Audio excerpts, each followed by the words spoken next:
اعوذ بالله من الشیطان الرجیم. دا د څلورمې سپارې شپږم درس دی او د سورې آل عمران 134 تر 109 آیت ورسره کولی شئ چې وګورئ. والکاظمین الغیظ او زغمی غصه. مفهوم دا دی چې یعنی خپل غصه په قابو کې ساتي یا د غصې په قابو کې ساتون کی. والعافین مفهوم او معاف کون کی.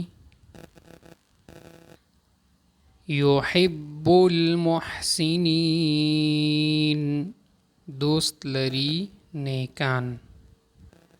ولم یصروا او زد نکوي. ونعم او خدا مفهوم او ډیر خ.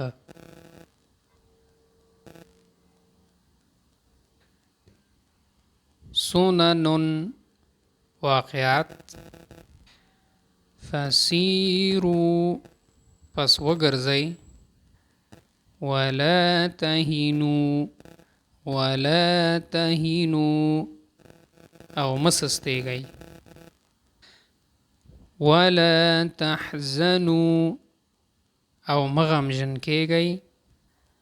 وانتم الاعلون او تاسو به غالب یای.